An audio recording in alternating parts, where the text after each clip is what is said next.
Hello dear student, welcome to LN online programme. My self Kapil Sen और स्वागत है आपका इस पॉडकास्ट में। अब बच्चों, जेई मेन का एग्ज़ाम जो है वो नज़दीक है, तो अधिकतर बच्चों के मन में काफ़ी सवाल आ रहे होंगे कि किस तरह से स्ट्रेटेजी को प्लान करना है। वो जितने भी सवाल हैं उन सब का जवाब देने के लिए आज हमारे बीच हैं maths expert Hemant Gautam sir. स्वागत है सर इस पॉडकास्ट चैनल पे। हेलो बच्चों, welcome to all. Thank you Kapil sir इस टाइम पर बच्चों के लिए इतना सा सेशन प्लान करने के लिए। ठीक है सर, जैसे कि पैकेज 1 और पैकेज 2 बच्चों को सामने है, डिस्क्लोज कर दिया गया है, तो अब जो आज हम पैकेज 3 लेके आए हैं वो क्या है उसमें पैकेज में, एक बार बच्चों को बताइए आप। पैकेज का पर्पस ये है कि बच्चों को इस क्रूशियल टाइम में क्या पढ़ना चाहिए, इसेंशियल्स कौन कौन से चैप्टर पढ़ने चाहिए ताकि बच्चे एक कम पढ़ाई के साथ अच्छे मार्क्स स्कोर कर पाएँ। तो अगर हम पैकेज 3 की बात करते हैं तो package 3 includes quadratic, sequence, TRI, line, statistics, डेटमेट, indefinite, definite, AOD, differential equation, vector 3D, complex. यह चैप्टर्स बच्चों अगर आप कर लोगे आप तो you covers almost 85% part of mathematics. अब बच्चे वो बार पढ़ते कि सर हमारे 11th में कुछ पार्ट वीक रह गया, कौन से हम स्किप कर सकते हैं। तो we in package 3 we can skip PNC, BT, circle, conic, function ITF, LCD, MOD, area, prob. तो हमने एक पैकेज बनाया बच्चों के लिए कि जो चैप्टर्स आपको मस्ट करने हैं और जो आप स्किप कर सकते हो आप, ताकि you can get the maximum score in the mathematics. बिल्कुल सर, और इस जो पैकेज बनाया काफ़ी हेल्पफुल रहने वाला है बच्चों के लिए। सर अगला क्वेश्चन ये है कि NTSC में अभी हाल ही में उन्होंने एग्जाम पैटर्न में बदलाव किया है। पहले 20+10, 20 मतलब सिंगल करेक्ट क्वेश्चन आते थे और 10 इंटीजर आते थे, अब 20+5 उन्होंने कर दिया। तो इससे क्या बच्चों के प्रिपरेशन में कोई इफेक्ट पड़ेगा, क्या लगता है आपको? नहीं, देखो पहले बच्चों के पास होती चॉइस कि 10% उनको केवल 5 करने हैं, अब चॉइस वाले ऑप्शंस नहीं रहेगा, अब उनको 20+5 पूरे करने हैं बच्चों को। तो बच्चों को अब ये कि इंट्रीगल टाइप की प्रैक्टिस बढ़ानी पड़ेगी, बिकॉज अब उनके पास ऑप्शन नहीं है कि वहाँ पर जाके सोच ले वो ये करना है या नहीं करना। अब उनको करने साथ साथ पहले बच्चे कोई चैप्टर स्किप कर देते थे कि ये चैप्टर्स नहीं पढ़ेंगे कोई दिक्कत नहीं, अगर इसका क्वेश्चन अगर वहाँ पूछ भी लिया तो we can skip an integral part. लेकिन बच्चों अब चॉइस आपके पास नहीं रहेगी, तो आपको बच्चों किस तरह प्लान करना है, आपको make a good practice of integral type, ताकि बेटे कहीं से भी क्वेश्चन आए we can do at that time. बिल्कुल सर। वो sir throughout the session या फिर ड्यूरिंग एग्जाम में भी बच्चों की आदत रहती है कि कोर्स कंप्लीट करने के चक्कर में वो रात में पढ़ने की उनकी आदत होती है, और कुछ बच्चे सुबह पढ़ते हैं वापस दिन में सोते हैं। तो क्या ये स्लीपिंग आवर को मैनेज किया जा सकता है? ये इस टाइम पर सबसे इंपॉर्टेंट क्वेश्चन है कपिल सर, बिकॉज देखो कुछ बच्चे क्या होते हैं नाइट को पढ़ते हैं, दिन में सो जाते हैं इस तरह, ठीक है ना। और कुछ बच्चों की मतलब हैबिट्स बच्चों के अलग अलग होती है स्लीपिंग आवर्स की। अब बच्चों 2 महीने बाद हमको JEE मेंस का एग्जाम देना है। In exams we have shift in morning और डे, शिफ्ट हमको कहीं मिल सकती है बच्चों। तो हमें इस तरह हमारी बॉडी लैंग्वेज सेट करनी है कि 9 से लेकर 5 शाम के 5 तक हमारी बॉडी बिल्कुल एक्टिव रहे। इसलिए अब हमको दिन में सोने की हैबिट हमारी अवॉइड करनी पड़ेगी। तो आप बिल्कुल नाइट को प्रॉपर नींद लो, आप 11 से लेकर 6 तक या 12 से लेकर 7 तक आप नाइट के टाइम ढंग से सो बच्चों। दिन में you to be activate as a your body wise. बिल्कुल सर, ये बात आपने अच्छी बोली, क्योंकि वो तो एडमिट कार्ड जब आएगा तभी उनको पता चलेगा कि उनको कौन सी शिफ्ट मिलने वाली है। बिल्कुल सर। सर अगर मैं पर्टिकुलर अगर चैप्टर की बात करूं, जैसे मैं फंक्शन की बात करूं, तो किस सब टॉपिक को ज़्यादा वेटेज देना चाहिए, ऐसा कुछ उसमें प्रकाश डालिए आप। फंक्शन देखो जो फंक्शन और ITF की बात करें हम, तो फंक्शंस का हम देख सकते हैं कि लास्ट 5 ईयर्स में किस तरह पैटर्न पूछा गया है। तो डोमेन रेंज हो गया बच्चों, क्लासिफिकेशन हो गया आपका, कंपोजिट हो गया आपका। तो इन फंक्शंस के इस पार्ट को हमको ढंग से कवर करना चाहिए, because in JEE Mains they ask questions frequently from this part. In ITF we have domain range, ITF equations और ITF सीरीज को हमको ज़्यादा फोकस की जरूरत है इसमें, ठीक है। बिल्कुल सर। एंड सर जैसे मैट्रिक्स और डिटरमिनेंट की भी बात करूं कि हम जब भी हम पेपर को देखते हैं तो अभी क्वेश्चन उसके दिखते ही दिखते हैं, तो उसको किस तरह से प्लान करना चाहिए बच्चों को? देखो चैप्टर मैट्रिक्स लगता है आपका इजी है, लेकिन उससे काफ़ी क्वेश्चन अब JEE में पूछे जाने लगे हैं आपके, ठीक है। तो अगर हम डेट की बात करें तो in det property based questions and Cramer's rule, यह हमको दोनों ढंग से कवर करने। In matrix mostly multiplications, adjoint, inverse, इनकी प्रॉपर्टीज को हमको ढंग से फॉलो करना है, बिकॉज क्वेश्चंस जनरली इसी पार्ट से पूछे जा रहे हैं बच्चों से।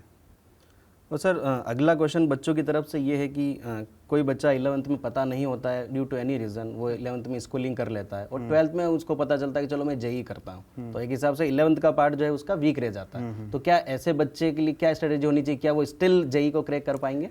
जैसे काफ़ी बच्चों की मोस्ट कॉमन प्रॉब्लम है कि सर 11th में हमने कोचिंग नहीं की, बिल्कुल, या कोचिंग की तो हमने स्कूलिंग पे ज़्यादा फोकस किया तो हमारा 11th का पार्ट वीक रह गया। अब सर हम 12th में हैं तो हमें 12th के साथ हम कैसे मेंटेन करेंगे उसको। तो बच्चों देखो जब 12th क्लास की पढ़ाई करते हो आप, जो 12th की ड्यूरेशन के टाइम पर बच्चों के टेस्ट होते हैं, in test we cover 12th part as well as 11th part.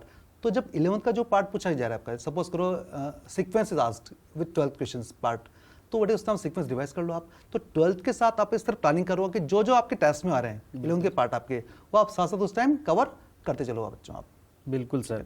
और सर जेई के एग्जाम में एक तो पीवाईक्यू बच्चों को कितना करना चाहिए, अगर करना चाहिए तो कितने साल के करना चाहिए, तो जो उसकी स्ट्रेटेजी में बूस्टअप करे? देखिए सर, आजकल 10 शिफ्ट हो गई है, ठीक है ना, तो क्वेश्चंस बहुत सारे हो चुके हैं। अगर हम लास्ट देखें तो every year we have almost 300 question from mathematics, ठीक है। तो बच्चों अब जे वाले भी क्या करेंगे, कॉन्सेप्ट तो फिक्स है आपके, कॉन्सेप्ट और तो क्वेश्चंस रिपीट कर रहे हैं आप।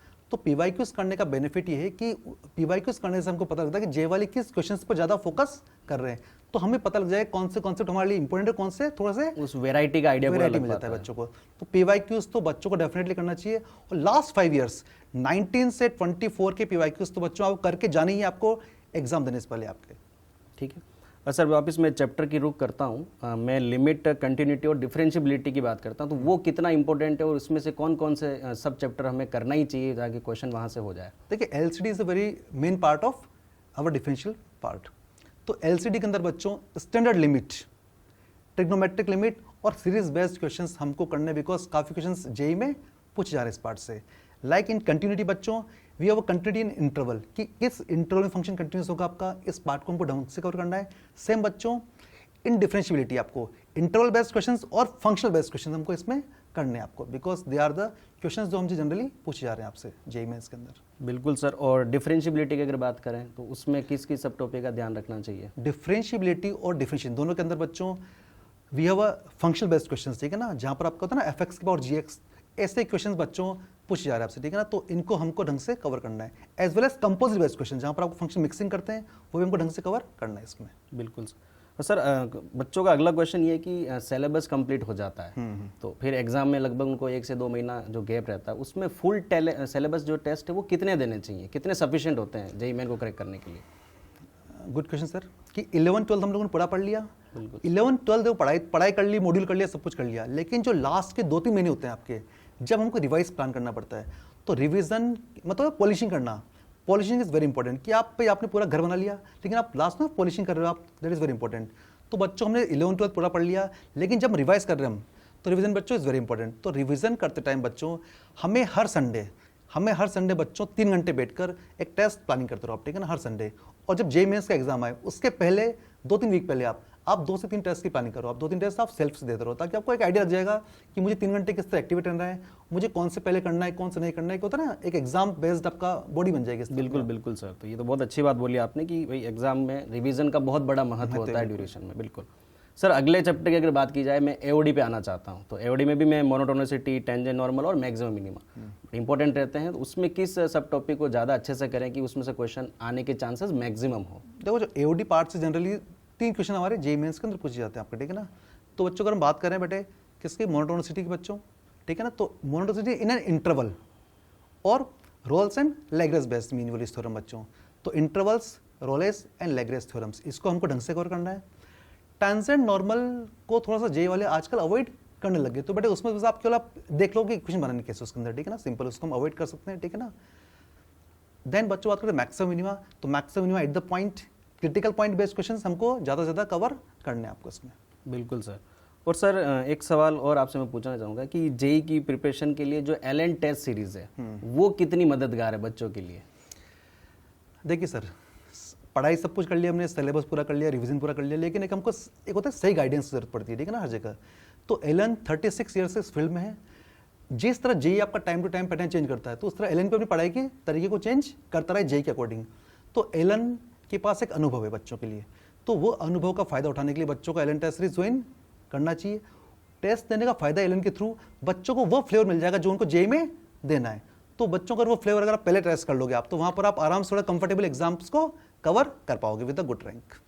बिल्कुल सर। और आप आए और समय निकाला, बहुत बहुत धन्यवाद आपका। और जो बातें आपने बोली है वो बच्चों को उसको फॉलो करेंगे और उसके जेईई प्रिपरेशन के लिए उनको अच्छा लगेगा।